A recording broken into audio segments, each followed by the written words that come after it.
Good morning, student. Myself Seema Singh from Little Flower School. Hindi द्वितीय भाषा कक्षा 6 प्रथम सत्र। अनुक्रमणिका इकाई लेसन 1 दयालु शिकारी चित्रपाठ। आइए लेसन 1 दयालु शिकारी चित्रपाठ सीखते हैं। चित्रपाठ का मतलब चित्र को देखकर उसका कहानी बनाना होता है, जिसे चित्रपाठ कहते हैं। इस चित्रपाठ में चित्र को देखकर एक कहानी बनाया गया है। आइए बताते हैं। एक शिकारी था। एक दिन उसे हिरन का मांस खाने का इच्छा हुई। वह बंदूक लेकर जंगल की ओर चल पड़ा।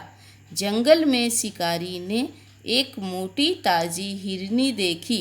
वह दूर से दौड़ती हुई उसकी तरफ ही आ रही थी। शिकारी एक पेड़ के पीछे छिप गया और हिरनी की ओर निशाना साधा।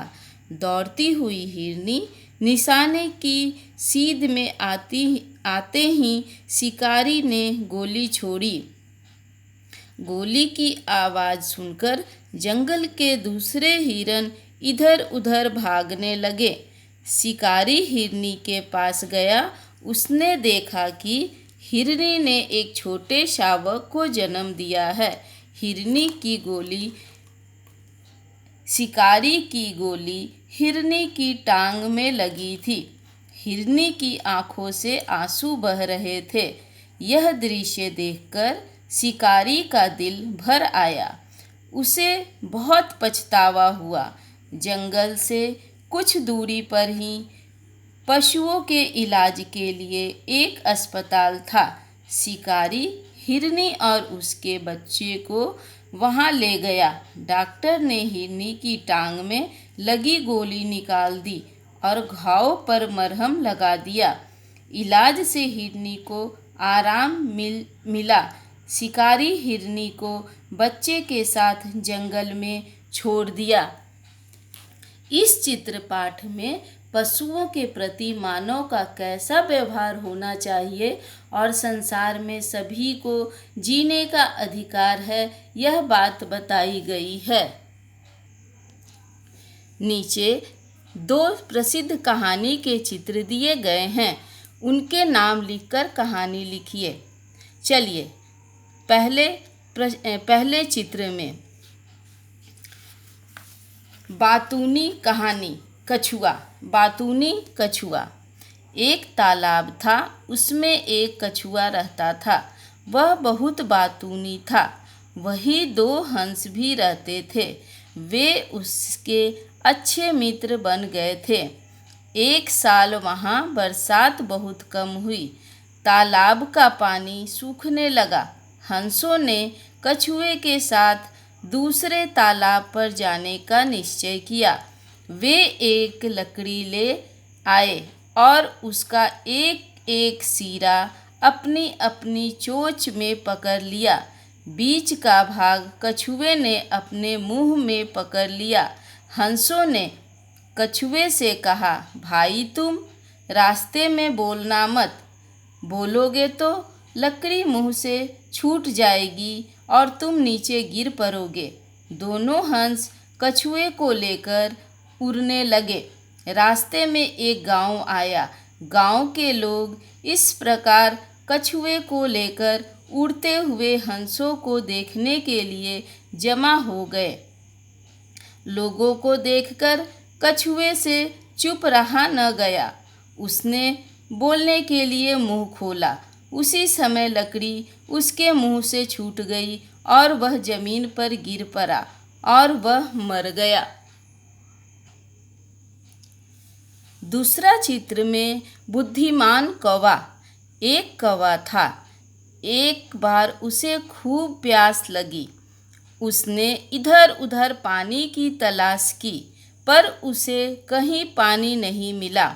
आखिर उड़ते उड़ते वह एक झोपड़ी के पास पहुंचा। वहां उसे एक घड़ा दिखाई दिया। घड़े में थोड़ा पानी था। पानी बहुत नीचे था। कौवे की चोंच पानी तक पहुंच नहीं सकती थी। पानी ऊपर लाने के लिए कौवे ने एक उपाय सोचा। वहाँ आसपास बहुत से कंकर पड़े हुए थे। उसने एक एक कंकर घड़े में डालना शुरू किया। कंकरों के कारण पानी घड़े के मुंह तक आ गया। कौवे ने घड़े का पानी पीकर अपनी प्यास बुझाई और उड़ गया। पेज नंबर 4 में चौथा चित्र पाठ है, कौवा और लोमड़ी का कहानी। चलिए ये भी बताते हैं। एक बार एक कौवे को एक रोटी मिला। वह रोटी लेकर उड़ता हुआ एक पेड़ की डाल पर जा बैठा। इतने में एक लोमड़ी पेड़ के नीचे आई। उसकी नज़र कौवे की रोटी पर पड़ी। उसके मुंह में पानी आ गया। उसने सोचा, कौवे को मूर्ख बनाकर मैं उससे रोटी ले लूं।